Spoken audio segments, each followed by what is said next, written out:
Assalamualaikum warahmatullahi wabarakatuh. Saya Dila Cahyuni dari Manajemen Pendidikan Islam semester 2. Di sini saya akan menjelaskan 3 materi. Yang pertama ada pendidikan dan mobilitas sosial, yang kedua ada pendidikan dan stratifikasi sosial, dan yang ketiga ada pendidikan dan perubahan sosial budaya. Baik, saya akan menjelaskan terlebih dahulu tentang pendidikan dan mobilitas sosial. Di sini dijelaskan bahwa pendidikan berasal dari bahasa Yunani, yaitu pedagogi, yaitu tentang bimbingan yang diberikan kepada anak. Pendidikan yaitu usaha membina dan mengembangkan kepribadian seseorang, baik dari rohani maupun jasmani. Nah teman-teman, pendidikan merupakan faktor penting bagi masyarakat demi maju dan mundurnya kualitas atau bangsa itu sendiri, dengan bergantung pada pendidikan yang ada pada rakyat. Nah, selanjutnya ada mobilitas sosial. Mobilitas sosial adalah perpindahan orang dari wilayah satu menuju wilayah yang lain, ataupun perpindahan dari golongan sosial bawah menuju ke atas. Nah, contohnya seorang pelajar SMA setelah lulus kemudian belajar ke universitas yang ia inginkan, atau seorang pengangguran yang selanjutnya ada faktor penghambat mobilitas sosial. Yang pertama itu ada agama. Di dalam agama, seseorang tidak dibenarkan dengan sebebas-bebasnya dan sekehendak hatinya berpindah agama untuk mencapai status tertentu. Yang kedua ada ras, seperti yang terjadi di Afrika di masa lalu, di mana ras kulit putih berkuasa dan memberi kesempatan kepada mereka yang berkulit hitam untuk duduk bersama-sama. Yang ketiga ada diskriminasi kelas. Dalam sistem kelas bukan dapat menghalangi mobilitas kelas. Hal ini terjadi dengan bedanya pembatasan suatu organisasi tertentu, syarat dan ketentuan, sehingga hanya sedikit orang yang dapat memperolehnya. Selanjutnya ada kemiskinan. Kemiskinan dapat membatasi mobilitas sosial. Bagi masyarakat miskin, mencapai status sosial tertentu merupakan hal yang sulit. Diketahui bahwa salah satu penyebab kemiskinan adalah pendidikan yang rendah. Selanjutnya ada perbedaan jenis kelamin. Karena selama ini perempuan masih dianggap sebagai orang yang lemah, meskipun sudah ada penyetaraan gender, namun hal tersebut tetap saja bisa membatasi gerak dari seorang perempuan. Karena pada dasarnya perempuan dan laki-laki memang diciptakan berbeda. Begitu pula tugas-tugas untuk mereka juga berbeda. Dan seperti yang kita ketahui bahwa ruang gerak perempuan tidak sebanyak dan sebebas orang laki-laki, sehingga hal tersebut dapat menjadi penghambat dari mobilitas sosial. Selanjutnya ada faktor pendorong mobilitas sosial. Yang pertama ada struktural. Faktor ini terkait dengan kesempatan seseorang untuk menempati sebuah kedudukan serta kemudahan untuk memperolehnya. Kalau di Indonesia sih struktur masyarakat sangat terbuka ya, jadi kesempatan untuk menempati berbagai jabatan yang tinggi seperti manajer bahkan presiden menjadi lebih besar. Nah yang kedua ada individu. Kalau faktor ini sih terkait dengan kualitas individu yang dilihat dari segi sikap, pengetahuan, dan keterampilan. Manusia akan dilahirkan dalam status sosial yang dimiliki orang tuanya tuh. Nah, jika seseorang tidak puas dengan status sosial yang diwariskan, ia dapat berusaha untuk mencapai status sosial yang lebih tinggi. Sampai saat ini, pendidikan masih dianggap sebagai sosial elevator atau sarana yang dapat membuat orang menjadi pribadi yang lebih berkualitas dan meningkatkan status sosialnya di masyarakat. Selanjutnya ada ekonomi. Jika suatu ekonomi dalam masyarakat cenderung baik, maka mobilitas sosial pun dapat terwujud. Kondisi ekonomi yang baik membuat masyarakat mudah memperoleh modal, pendidikan, dan kesempatan lainnya. Tapi, kalau kondisi ekonominya buruk, masyarakat akan memiliki pendapatan terbatas sehingga sulit untuk memenuhi seluruh kebutuhannya dan mobilitas sosial tidak akan bisa terjadi. Selanjutnya itu ada politik. Faktor yang satu ini sangat bergantung pada situasi politik suatu negara. Keadaan negara yang tidak stabil akan mempengaruhi kondisi keamanannya. Dengan begitu, ketersediaan dan kemudahan dalam bekerja juga lebih baik sehingga masyarakat mampu melakukan mobilitas sosialnya.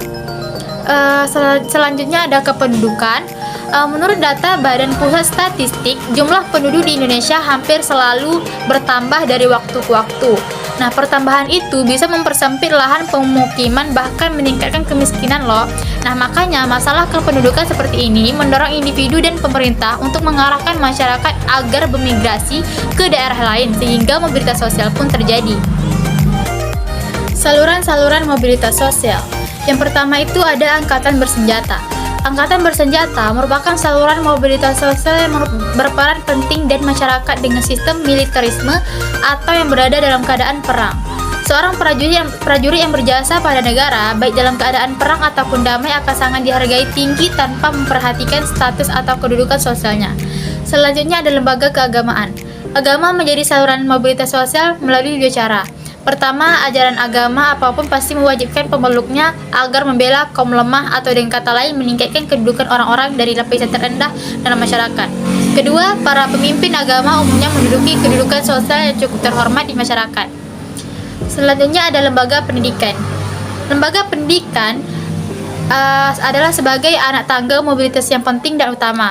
Lembaga pendidikan seperti sekolah, perguruan tinggi, lembaga kursus, dan pelatihan tertentu memainkan peran penting dalam menyiapkan warga masyarakat menapaki jenjang pelapisan sosial yang ada. Selanjutnya ada organisasi ekonomi.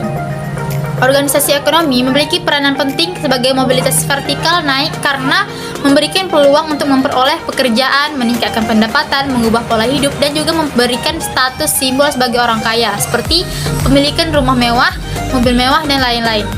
Selanjutnya ada organisasi keahlian. Organisasi keahlian sebagai wadah bagi orang-orang yang mempunyai keahlian tertentu. Seorang yang berkiprah dalam organisasi keahlian memiliki prestise yang tinggi dalam masyarakat karena tersebut dapat menaiki jenjang lapisan sosial yang dapat dikenal oleh masyarakat dan menjadi populer. Bahkan para pemimpinnya akan memperoleh status sosial yang lebih tinggi.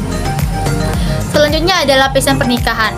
Pernikahan dapat menjadi saluran mobilitas vertikal naik dan mobilitas vertikal turun. Orang dari lapisan menengah atau bawah yang menikah dengan anggota keluarga dari lapisan atas, masyarakat dapat naik kedudukan sosialnya. Sebaliknya, orang dari lapisan atas menengah yang menikah dengan anggota keluarga dari lapisan bawah, masyarakat dapat turun kedudukan sosialnya. Selanjutnya, pendidikan dan stratifikasi sosial. Menurut Mosaka, stratifikasi sosial adalah pembedaan anggota masyarakat berdasarkan status yang dimilikinya. Sedangkan menurut Max Weber, stratifikasi sosial merupakan penggolongan orang-orang yang termasuk dalam suatu sistem sosial tertentu atas lapisan-lapisan hierarki menurut dimensi kekuasaan, privilege, dan prestise. Berdasarkan pengertian tersebut, dapat saya simpulkan bahwa stratifikasi sosial adalah sebuah konsep yang menunjukkan adanya perbedaan dan pengelompokan suatu kelompok sosial secara bertingkat. Misalnya, dalam komunitas tersebut terdapat strata tinggi, strata sedang, dan strata rendah. Sifat stratifikasi sosial. Yang pertama ada stratifikasi sosial tertutup.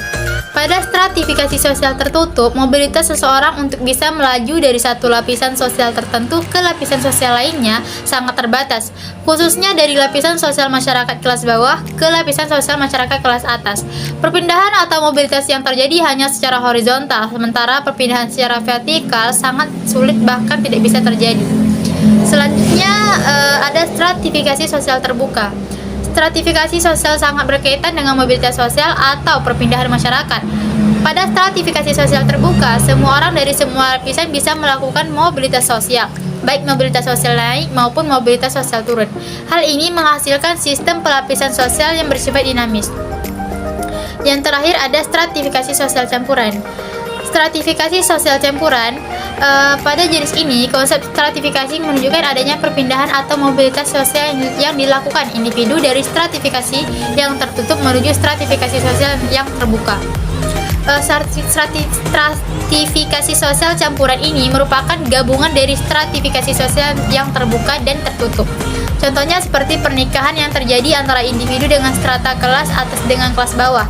Perpindahan dapat terjadi dengan kemungkinan kelas bawah naik kasta menjadi kelas atas atau sebaliknya. Selanjutnya, pendidikan dan perubahan sosial budaya. Konsep perubahan sosial budaya. Yang pertama itu ada internalisasi, yaitu proses panjang sejak seorang individu dilahirkan sampai ia hampir meninggal. Dalam proses ini, seorang individu belajar untuk menanamkan segala perasaan, hasrat nafsu, dan emosi yang diperlukan selama hidup dalam kepribadiannya. Yang kedua ada sosialisasi, yaitu proses seorang individu dari masa kanak-kanak hingga masa tuanya, di mana proses ini bertujuan untuk mempelajari pola-pola tindakan dan juga untuk berinteraksi dengan berbagai macam individu di sekelilingnya. Yang ketiga ada enkulturasi, yaitu proses seorang individu dalam mempelajari dan menyesuaikan pikiran serta sikapnya dengan adat istiadat, sistem norma, dan peraturan-peraturan yang hidup dalam kehidupannya. Yang keempat ada difusi, yaitu proses penyebaran unsur-unsur kebudayaan dan sejarah hingga ke seluruh dunia. Proses penyebaran ini juga bersamaan dengan penyebaran dan migrasi kelompok-kelompok manusia di muka bumi. Yang kelima ada akulturasi, yaitu proses sosial yang timbul ketika seorang individu masyarakat bertemu suatu kebudayaan tertentu dengan unsur-unsur dari suatu kebudayaan yang asing, dan kemudian unsur kebudayaan yang asing itu lambat laun diterima dan diolah ke dalam kebudayaan itu sendiri tanpa menyebabkan hilangnya kepribadian budaya tersebut. Selanjutnya ada inovasi atau penemuan, yaitu proses pembaruan dari penggunaan sumber-sumber alam, energi, dan model pengaturan baru dari tenaga kerja dan penggunaan teknologi baru yang kesemua hal tersebut akan menyebabkan adanya sistem produksi dan dibuatnya produk-produk yang baru. Teori-teori perubahan sosial budaya. Yang pertama, teori evolusi. Teori ini beranggapan bahwa perubahan sosial terjadi karena perubahan pengorganisasian dalam masyarakat, perkembangan sosial, dan sistem kerja. Di dalam teori evolusi ini, perubahan sosial dibagi menjadi dua, yaitu revolusi dan evolusi. Revolusi adalah perubahan yang terjadi secara cepat, misal revolusi politik. Contohnya bisa dilihat keadaan sebelum dan sesudah pengunduran Soeharto. Setelah Orde Baru tumbang, rakyat tidak lagi takut mengkritisi pemerintahnya. Sedangkan evolusi adalah perubahan yang terjadi dalam waktu yang lambat. Contohnya perpindahan penggunaan BBM menuju bahan bakar gas. Di Indonesia, proses ini berlangsung sangat lama. Selanjutnya, teori konflik. Teori konflik beranggapan bahwasannya masyarakat hidup di dalam dualisme kelas yang terbagi atas borjuis dan proletar. Adanya dualisme tersebut menjadi pemicu terjadi konflik sosial dalam bentuk revolusi sosial yang berdampak pada perubahan sosial. Contoh revolusi Perancis yang terjadi abad ke-18. Masyarakat miskin hidup dalam kesusahan, menumbangkan rajanya yang hidup dalam kekayaan dan kemewahan. Selanjutnya, teori siklus.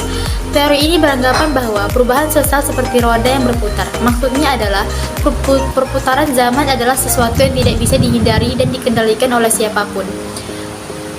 Selanjutnya, teori fungsional.